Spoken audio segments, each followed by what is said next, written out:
um sonho de ensinar violino para as crianças da cidade estrutural. Esse sonho se transformou no projeto Reciclando Sons, que já tem 22 anos.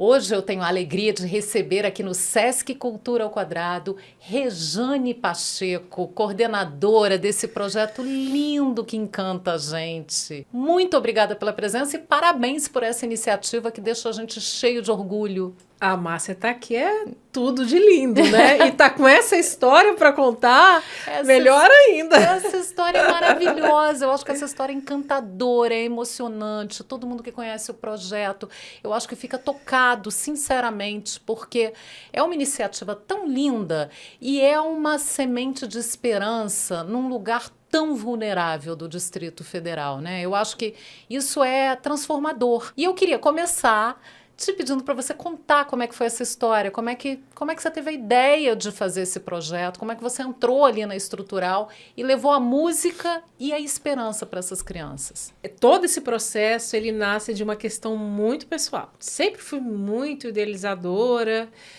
e um dos sonhos que eu tinha era ampliar tudo que eu conquistasse para mais pessoas. Isso sempre foi muito difícil nos meios em que eu estava, né? A música clássica, ela ainda tem um estigma no Brasil de ser muito elitizada. Tem, né? Mesmo. Mas isso não é à toa. A concorrência é muito grande, os núcleos são cada vez menores e ela não está difundida na educação brasileira, né? É muito difícil você chegar a uma criança, por exemplo, de uma área muito pobre, chegar à música clássica. Às vezes ela não tem contato, nunca viu um concerto, nunca viu um instrumento musical de perto. Então, realmente é uma coisa elitista. É uma coisa que está fora do alcance da maioria das pessoas. É verdade. Eu acho que essa é uma dívida que o nosso país tem com a educação musical. Tanto que a educação musical é uma sub-área da educação. A música é uma sub-área da educação. A gente tem que fortalecer isso daí para entender até que ponto isso pode chegar. Isso pode criar uma transformação social absurda. De uma coisa, adivinha onde ela anda? Deve estar dentro do... Eu queria me sentir incluída na minha carreira musical como instrumentista clássica. E eu não me sentia incluída, eu me sentia dentro de um processo de elitização. E aquilo não me fazia bem. E aí eu entrei num processo de depressão mesmo. E comecei a rever uma série de questões sobre para onde que eu vou. Eu vou dedicar minha vida toda para aquilo que eu não acredito. Eu acredito na música. Eu amo a música, eu amo a orquestra, o mundo sinfônico, a música clássica, porque são séculos de história para a gente aprender da evolução do próprio ser humano, da história da sociedade, do Estado. Representa isso, né? Mas os eixos que trazem a possibilidade da gente executar, desenvolver isso daí, não me representavam. Isso em que momento da tua vida você teve esse dilema? Você viveu esse dilema? Eu estava entrando para a universidade para o curso de superior em música. E não consegui. O UNB. Eu tinha feito a Escola de Música de Brasília e eu estava entrando para a universidade e eu entrei numa crise profunda. Eu falei, eu vou dedicar minha vida para isso. Para ficar estudando horas a fio, sentar numa orquestra, tocar, gostar até do que eu vinha fazer, voltar para casa assim que aquilo tenha tido nenhum significado humanitário para mim.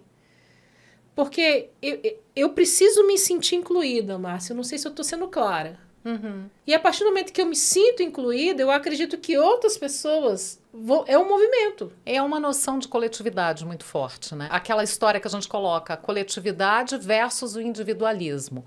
Você não estava pensando na sua carreira só você estava pensando em como aquilo podia chegar nas pessoas, né? E trazer mais gente para dentro desse sonho, né? Que era um sonho para você, né? Sim, sabe por quê? Porque eu fui criada numa família grande, muitos irmãos, muitos primos. Eu vi de uma igreja, a igreja evangélica, né? Ela promove muito a música e como não tinha profissionais, é para quem quer. E esse para quem quer era muito engraçado. Desse para quem quer, a brincadeira ficava séria. Aí vinha um aqui que ensinava o outro, que ensinava o outro, quando ensinava o outro, quando você viu o negócio estava acontecendo. Então, essa era a minha história de vida. Eu estava acostumado com aquele ambiente, né? Porque eu lembro que eu tinha 12 anos de idade quando uma pessoa lá falou assim, você vai reger o coral infantil. O quê? Mas era na experiência de estar fazendo o que você ia fazendo e a coisa ia acontecendo. Trocas de experiência o tempo todo. E eu não sentia isso no mundo sinfônico. Eu não sentia isso no mundo clássico. Eu sentia, você é um performance e você tem que chegar no mais alto nível que você puder. Sozinho. E não atrapalhe quem está do lado, por favor. Eu não tô querendo ser deselegante, você tá entendendo? Mas essa era a minha percepção. E isso não encaixava com a minha existência. Com a minha ontologia, diríamos assim. E eu precisava de algo mais. Aí, ao entrar nesse processo de mudança para uma carreira profissional na área de música, eu falei, não dou conta. Não dou conta. Parei um ano. Parei, repensar, significar. E um maestro amigo meu, que sempre estava comigo, e eu sempre fui muito disciplinada, chegava primeiro, ele, peraí, você sumiu, você não tá aqui, cadê você? E pá, e tá. Falei, não quero mais, não faço mais parte. Tudo bem, eu respeito, tá? Não vou insistir, mas assiste um filme. Música do Coração. É uma história verídica que foi representada pela Meryl Streep, que falava da história de uma comunidade do Harlem, em Nova York, muito pobre, em que ela, como professora de música, mãe solteira, começa a desenvolver um projeto de educação musical numa escola pública do Harlem, e lá ela se defronta com uma série de problemas assim, extraordinários, além do que ela imaginava, e que aquele processo educativo tinha que responder não só o fato do aluno e a aluna tocar o instrumento, como a sobrevivência. Aí sabe o que aconteceu? Quando eu assisti o filme, primeiro que eu chorava, rios. Falei, é isso, é isso, é isso, é isso. Aí eu comecei a escrever. Rejane, por que é isso? Porque Rejane é filha de uma mãe que teve que cuidar de 4 filhos sozinho. Você se viu ali um pouco, você viu um pouco a história da tua família ali, né? Minha mãe, na sexta-feira, apesar de trabalhar a semana toda, ela acordava às 5 horas da manhã, pegava a doação dos pães amanhecidos das padarias e levava para levar um café da manhã na estrutural, para 100 crianças, ao lado do lixão. E eu fui na mesma localidade que eu participava com minha mãe, 10 anos depois. Você voltou lá para ver como é que estava? Como é que era a realidade, se tinha mudado, se continuava a mesma coisa, se estava pior, e o que você encontrou? Márcia, estava pior, porque tinha mais gente e menos saneamento básico. Quer dizer, é um absurdo, era assim, desumano. E aí eu falei, mas vocês sabem aquele negócio daquela nova, aquela metanoia que te dá, não, eu dou conta, desafio, bom demais, eu vou dar conta. Só que aí a situação foi muito complicada, né? E de lá começou um desafio que ele não para até hoje. Mas aí foi nesse momento, nessa visita que você fez a estrutural, que você decidiu fazer o projeto. Foi ali. Sim. Foi a chave, o gatilho foi nesse momento. Foi porque eu tive uma empatia absurda com aquela situação. Sabe? Eu precisei fazer aquilo. Não consigo explicar na totalidade, mas eu precisei fazer aquilo.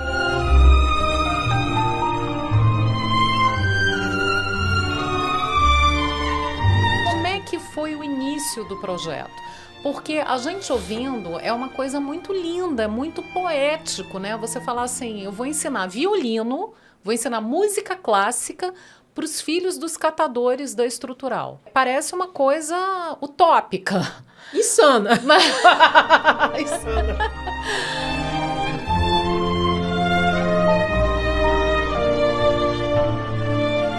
Mas você conseguiu colocar em prática. E eu queria saber como é que foi esse passo a passo para você conseguir realmente estruturar o projeto ali, a partir daquela visita, a partir daquele contato com aquela realidade que te chocou e te feriu, de certa forma. Como é que foi daí o próximo passo para botar o projeto mesmo nos trilhos? Olha como a vida, ela faz o contrário do que a gente pensa às vezes. Expectativa versus realidade. É, bem isso. Criei ranço do instrumento, porque eu estudava horas a fio, e o ambiente que eu estava não era um ambiente que me representava, ok? Eu, em depressão, eu chego numa comunidade de altíssimo índice de vulnerabilidade, risco social, sem salubridade, desumano e absurdo. Eu tenho que fazer o movimento inverso. Eu tenho que convencê-los e convencê-las que eles deveriam estudar música clássica. Eu tive que me esvaziar completamente, Márcia. É como se eu tivesse me arrancado, assim, ó, saído desnuda de dentro de mim mesma. E falado assim, peraí, minha filha, você não cabe aqui, não. Esses seus preconceitos não cabem aqui. Você vai ter que se reconstruir. Então, a música, Márcia, foi uma consequência. Foi um meio de comunicação. É uma comunidade que tem uma capacidade musical absurda. Mas eu tive que fazer muita troca de vida ali para eu ficar em pé e eles ficarem em pé. Situações absurdas. Deita todo mundo no chão porque tiroteio na frente. Sala rachando, sabe? E outras questões em relação à segurança dos meus alunos. Eu vivenciei, eu peitei situações que hoje eu viro para mim e falo assim, nunca mais eu faria. Eu era louca, eu não tinha noção. Eu tinha 23 anos. Eu lembro que eu tinha um Fiat Uno verde. Não estou fazendo propaganda da Fiat Uno, mas é um guerreiro. Eu colocava os instrumentos que eu tinha. Eu colocava uma vassoura, um rodo, um balde. Eu colocava as minhas partituras, eu colocava um bolo, eu sempre levava um bolo de lanche, eu chegava mais cedo, chamava as crianças para ajudar a limpar a sala, era uma imundice, era uma sala emprestada que tinha uma rachadura de cima a baixo, e vamos embora até a aula. Depois eu ganhei um tecladinho vagabundo, e foi nisso. Só que era eu que tinha que convencê-los. E você visitava as casas, conhecia as famílias e conversava com essas famílias? Como é que foi esse processo? Porque uma pessoa estranha chegando na comunidade, nem sempre ela é bem aceita também, né? Tem aquela coisa do olhar meio ali preocupado. Quem é essa moça? O que ela está querendo aqui? O que ela quer com a gente? E acho que devia até, talvez você tenha até enfrentado alguma resistência das famílias que não queriam que as crianças fossem aprender violino. Para quê? Eu acho que algumas memórias inteiras eu não tenho, tá? Mas o que eu sempre pautei era na troca. Porque quem falta muita coisa, você tem que oferecer alguma coisa, certo? E às vezes eram pequenas coisas. Por exemplo, eu consegui uma doação X para fazer uma distribuição Y. Para quem continuava na turma. Começou assim, começou com 22. 3, 4, 5, 6... 10 mil, entendeu? Quantas pessoas são atendidas pelo Reciclando Sons hoje dentro da estrutural? Por ano, dentro do programa, que hoje nós temos um programa educacional. Né? Que extrapola a música. Extrapola a música. Nós conseguimos atender, em média, 256 alunos de forma direta, mas pensando que o Instituto Reciclando Sons, nós falamos que nós somos uma família. Então, nós atendemos diretamente 256, mais ou menos 5 mil indiretamente. Quando eu falo o impacto disso, sim, né? Quando eu falo indiretamente, não é tão indiretamente. É várias vezes na instituição, participando de várias atividades, doações, assistências e babá, assim vai, né? Então, naquela época, o que eu tinha que oferecer alguma coisa, eu tinha que trocar alguma coisa. Eles gostavam muito de música. Nas igrejas não tinha preparador para música.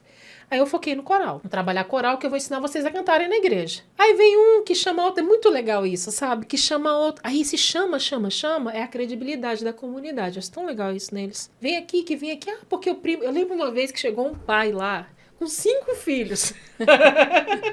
Ele chegou numa bicicleta. E hoje, a pessoa que eu mais agradeço na minha vida por estar comigo até hoje, ela tá lá.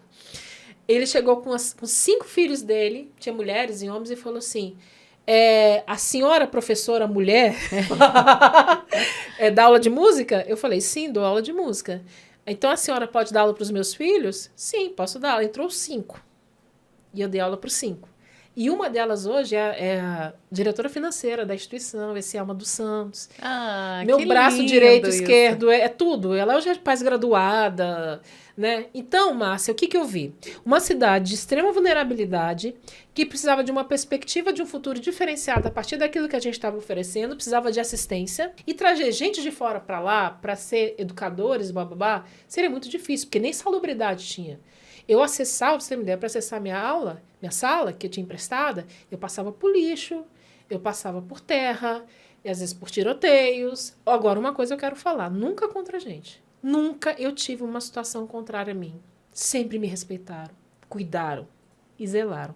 Porque a comunidade sabe quem está do lado deles. E abraçou o projeto, Abraçaram. Porque viu o que significava, Sim. viu qual era a essência daquilo ali, o que era a intenção, Sim. que era transformar para melhor a vida de muita gente, que é o que o projeto tem feito nessas últimas 2 décadas. Sim. Ali.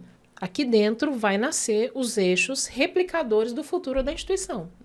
Então, o meu compromisso foi esse. Começar formando pessoas que vão formar pessoas que vão virar alimentos multiplicadores, que vão gerir uma instituição, que vão coordenar trabalhos, e esse foi o meu grande foco. Então, a instituição Só tem uma voluntária que é uma profissional de fora que está com a gente há muito tempo, Maria Alice Braga, uma pianista, professora da Escola de Música há muitos anos, que está com a gente há mais de 16 anos. Mas os outros professores hoje formados, pós-graduados, coordenadores, pedagogos, assistente social, alunos que foram para a Europa, professores na universidade, todos vieram no início. Todos e todas. Isso eu acho que deve ser a coisa mais gratificante de todas, porque você conseguir transformar a vida de uma pessoa, eu acho que já não tem preço, eu acho que não tem como descrever o que deve ser a sensação. Agora, você saber que você está transformando, que talvez o futuro dessas pessoas que estão pós-graduadas, que conseguiram se consolidar numa carreira bacana, não tivessem um futuro bacana, talvez tivessem realmente entrado por um caminho ruim, pela falta de perspectiva. Então, eu acho que esse poder transformador, eu acho que é incrível. E a sensação, imagino que seja uma coisa linda, né, de sentir. Acima de tudo, talvez assim, a coisa que eu tenha mais, diríamos assim, mais paz com a minha consciência é que aquilo, a instituição, o trabalho, a história, a missão, o programa representa a comunidade. Porque uma pessoa se formou, mas ela impactou toda uma cidade. Então, o Instituto Reciclando Sons, 22 anos esse ano, ele representa a cidade estrutural desde os seus processos de formação como cidade. A gente fez parte dessa história. Entendeu? Então, aquilo ali é a própria comunidade. E é uma coisa que eu falo muito. Nós somos uma família, nós somos a comunidade. Esse espaço é de vocês, esse espaço é com vocês. Né? Então, nós não estamos só empreendendo para que uma pessoa consiga um futuro, 2, 3, 4, não. Para que a sociedade em si ali se una e traga soluções para os seus próprios problemas. E é por isso que você fala também dessa questão de extrapolar a música. Sim. Porque a instituição virou outra coisa muito além da música clássica. Começou ali com um intuito e a coisa depois cresceu. A música em si é uma ciência absurda, é quase que infinita. Eu tive a experiência de participar de um grupo de pesquisa de neurociência da música na Universidade de Brasília, e agora falando fisiologicamente, ela tem um impacto absurdo no comportamento humano. Tanto na parte de estabilização física, emocional, e hoje já falam de espiritualidades, né? Dessa terceira mentalidade da pessoa, que é a parte espiritual, né? Então, a música, ela, socialmente falando, ela prevê conflitos, ela media comportamentos, ela traz informações não verbais que são comunicadas sem que se tenha que falar nada, ou seja, a gente pode conversar cantando uma canção. Por isso ela é terapêutica, ela une pessoas em prol de um ideal e ela impacta outras pessoas. Aí, quando eu falo pessoas, é isso. Quando uma pessoa... Nós temos um evento agora, que eu quero te chamar um dia para estar conosco, Márcia, chamado de Portas Abertas para a Solidariedade. Esse evento é o seguinte, a gente chama todo mundo, de fora, de dentro, e faz um grande evento lá. Aí tem uma hora que é muito gostosa, a gente faz um grande coral com todo mundo. O meu desejo, Márcia, é que a pessoa que entrar lá dentro do Instituto, ela se sinta acolhida. Porque todo mundo tem suas vulnerabilidades, todo mundo tem suas fragilidades, independente de quais são, ela se sinta acolhida. E a troca ela é muito importante. Você pode ter isso, mas você pode não ter outro. Eu já vi pessoas saírem de lá com recursos financeiros, se sentindo confortadas por pessoas que não tinham real. Porque se abraçaram, se olharam, cantaram junto, pegaram o mesmo papel, cantaram a mesma música. Sobre a perspectiva da ampliação além da música, a música nos uniu. A música nos trouxe esse sentimento de pertencimento. Mas aí vem as pessoas com as suas necessidades. E a gente tem que responder. A gente não pode ficar esperando que algo externo aconteça. Eu não posso pedir que um aluno estude música com fome. Eu não posso pedir que um aluno se esforce tendo violência doméstica dentro de casa. Tá entendendo? Passando frio.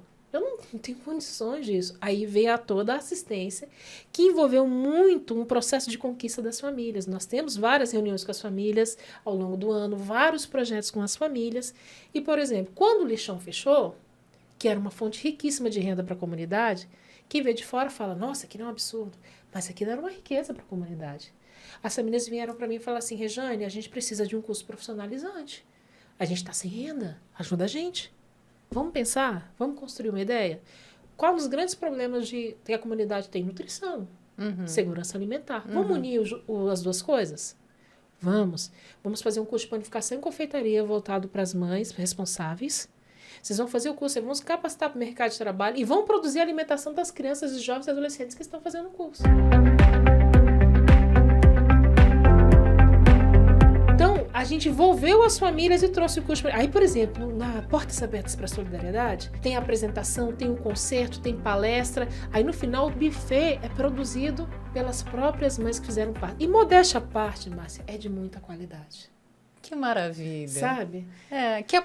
Eu acho que o projeto mostra que é possível. Eu acho que é aquela coisa, você imagina que é uma utopia, que você não vai alcançar, mas o projeto está aí real para mostrar para as pessoas que é possível. E eu acho super importante a gente aproveitar o espaço para falar para quem está assistindo como ajudar, como participar. Porque você talvez não possa participar arregaçando as mangas, indo lá pessoalmente, mas talvez você possa fazer doações, talvez você possa ter uma ajuda mensal. Como é que as pessoas que estão de fora, que estão ouvindo você falar lindamente desse projeto e se emocionando, com certeza, como elas podem ajudar? Ah, Márcia, isso é importante. Importantíssimo. É importantíssimo. Assim, sem isso, a gente não consegue trazer presente e futuro, né? Claro. Vamos lá. A instituição está com 3 grandes desafios esse ano. Nós fizemos uma campanha, eu quero agradecer aqui de pronto, Márcia, apoiou a gente. A campanha da regularização da nossa sede, a área foi para regularização, nós conquistamos a compra da escritura definitiva. Foi uma vaquinha virtual que muita gente se empenhou ali, gravou vídeo, eu gravei vídeo, Hamilton de Holanda, Ellen Oléria, foi muita gente junta ali para ajudar a gente que conhece o projeto e que admira muito o projeto e que tentou entrar ali de alguma maneira ajudando. Mas você estava falando, antes da gente começar a gravar, você estava falando que você chegou a vender seu carro para inteirar o dinheiro. Foi. Esse foi um problema. E aí nós temos 2 desafios esse ano. O primeiro desafio é que a comunidade está crescendo muito e a gente não consegue mais ter espaço para atender a demanda. Uhum. Nós atendemos em média 256 alunos por ano. A gente tinha que atender, Márcia, pelo menos quase o dobro. Uhum. Porque a demanda é muito grande. Imagino. Né? Hoje eu falo que eu sou avó de alunos. Hoje eu dou aula para os filhos dos meus alunos que iniciaram, entendeu? Que legal. A outra questão é que, infelizmente, esse ano, até o momento, nós não captamos nenhum projeto para execução. Isso quer dizer que nós não temos recurso para contratação de pessoal. Captação que você diz via FAQ. Todos os editais que acontecem, a gente está ali lutando bravamente, os editais de assistência social, ligado a fundo da criança e do adolescente, da cultura, né, emendas parlamentares. Por favor, vocês parlamentares que estão nos ouvindo, vocês já me ouviram, já receberam os meus ofícios, né, mas infelizmente a gente não conseguiu nada até agora. Então nós não temos nenhum projeto em execução, nós estamos com algumas atividades em execução. E a gente precisa não só ampliar a instituição para atender a demanda que tem chegado para nós, né? Como ter recursos para voltar a executar os projetos na sua íntegra. Então, hoje você tem uma ideia, de uma equipe de 20 pessoas trabalhando na instituição, eu estou com 5. Tá difícil. Complicadíssimo. E com essa demanda de gente cada vez mais procurando atendimento e não tendo vaga. Cada vez mais. Nós estamos aí no Instagram, pedir para vocês seguirem o Instituto Reciclando Sons no Instagram, no Facebook, no YouTube. Nós estamos postando diariamente. Instituto Reciclando Sons. Nós estamos com uma campanha nas nossas mídias sociais chamada Torne-se um doador e uma doadora mensal. Independente do valor, Márcia, que você possa destinar por mês, fixe esse valor ao longo de 12 meses. Imagine se várias pessoas, né, abraçarem essa causa. A gente vai conseguir pelo menos uma questão mínima. E uma coisa que é interessante, hoje com o crescimento da instituição, com as necessidades da gente se inscrever em políticas públicas devido à atuação da instituição como terceiro setor, mas a história inicial do Instituto era só doações mensais. Esses eram os recursos que nos sustentavam. Durante muito tempo, seguiu desse jeito, o projeto seguiu desse jeito. Então, a instituição cresceu, outras demandas, outras necessidades, teve que se adaptar às políticas públicas, da assistência social, né? As políticas de cultura, de educação, etc. e tal. A gente está inscrito em tudo, a situação está redondinha, né? E não conseguimos editais ainda, estamos batalhando firmemente, mas pessoas unidas que doarem, sei lá, 50, 100 reais. Não, vou fazer um compromisso ao longo de 12 meses, fazer essa doação. Nesse somatório pode fazer uma grande diferença, né? Porque é que eu falo, o terceiro setor, às vezes eu sinto muito essa resistência das pessoas no seguinte aspecto. Mas o governo que tem que fazer. Não, mas as empresas têm que fazer. O terceiro setor é o setor da sociedade unida e engajada. Nós temos que voltar a ter esses movimentos, Márcia, sabe? Eu acho que cada um tem aquilo no coração que acredita. Então, se você olhar o Instituto, você acredita naquilo que a gente está mostrando, fazendo e acontecendo, pensa um pouco que você pode ser um agente de transformação, mesmo que à distância. A gente tem que voltar a engajar a sociedade. E pensar no coletivo. Eu acho que a gente volta para aquela história do individualismo versus o coletivismo. Você tem que pensar como coletivo, porque transformando uma vida, você transforma toda uma realidade. E isso eu acho que as pessoas têm que parar para pensar, para refletir e para fazer alguma coisa concreta, né? Então, fica esse apelo, né? A gente faz esse apelo aqui para as pessoas para que ajudem o projeto, que é um projeto maravilhoso. E esse convite eu acho que é muito bacana também, das pessoas visitarem, conhecerem lá, verem a realidade. Isso é muito importante também, porque eu acho que isso também toca de outra maneira. Porque a distância é muito fácil, você fecha o vidro, não enxerga e segue a vida e está tudo bem. Mas não está tudo bem, né? Até porque, às vezes, sempre a gente acha que a gente vai mais oferecer do que receber. Você pode ser surpreendido, surpreendida. Eu tô falando muito sério. Eu já tive várias situações assim. Eu lembro de uma senhora muito querida, que ela conheceu a gente e foi numa vez porque foi constrangida por suas amigas. Ela falou assim, Rejane, eu vou doar mensalmente pro Instituto, eu só quero te pedir um favor. Sim, pode falar. Eu quero assistir todos os ensaios das orquestras que aconteciam na sexta-feira. Mas ela chegava, era uma senhorinha de 80 anos. Infelizmente, ela veio a falecer com Covid. Mas ela chegava, sentava, assistia o ensaio e ia embora. Não falava nada. Ela fez isso ao longo de um ano inteiro. Gente. Foi muito bacana. E ela saía sempre em lágrimas. Ela saía em lágrimas. Porque é emocionante. Eu quero aproveitar aqui para contar que quando a gente gravou o Distrito Cultural, a entrevistada começou a chorar, você começou a chorar e minha equipe inteira, eu comecei a chorar, minha equipe inteira começou a chorar com a história dela. Então é uma coisa que eu acho que toca o coração mesmo. É muito lindo o projeto. E aí eu queria encerrar essa entrevista perguntando, porque a gente fala muito de Brasília. É um projeto que eu acho que é um projeto... Brasília é a capital da esperança e eu acho que o Reciclando Sons é o projeto de esperança da Estrutural, que é um pedacinho da nossa Brasília. Então eu queria que você terminasse esse papo falando o que é a Brasília para você. Eu posso falar de Brasília por mim, por meio do Instituto, fazer uma misturada aqui? Claro que pode. Claro, você pode tudo, pode. Bem, a gente teve a grata satisfação de ter sido escolhido como entidade que recebeu a medalha Brasília 20 anos, né? A gente recebeu essa medalha. E eu quero dizer que Brasília é diversidade. Uma das grandes riquezas de Brasília é a diversidade. Cada região que você vai aqui, você sente um sotaque diferente, uma cultura diferente. E eu acho que faz a gente mais rico possível. E a cidade estrutural é esse eixo de diversidade, sabe? E quando as pessoas se unem para fazer música e essas pessoas vão para o palco bonitas, esperançosas, com brilho no olhar, e outras pessoas de outros lugares assistem, como, por exemplo, uma vez a gente lá naquele auditório da DUNB, a gente lotou aquilo ali num dos nossos eventos.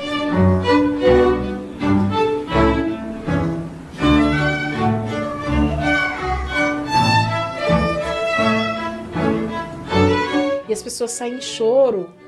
Eu acho que essa diversidade é que une Brasília, não é o que nos separa. Eu acho que essa é a maior riqueza que Brasília... A gente tem só que melhorar essas pontes. Brasília precisa ter mais pontes, sabe? Mas Brasília, a riqueza de Brasília é a diversidade. Lindo. E é isso mesmo. E a gente vai torcer para essa diversidade estar sempre muito pulsante. A gente está sempre com muita representatividade de todo mundo, de todos os pontos do nosso quadradinho. Te agradeço demais essa conversa. Estarei com certeza no Portas Abertas do Reciclando Sons. E encerro pedindo para você que está nos vendo ajudar esse projeto maravilhoso que hoje foi o destaque aqui do Sesc Cultura ao Quadrado. Até a próxima!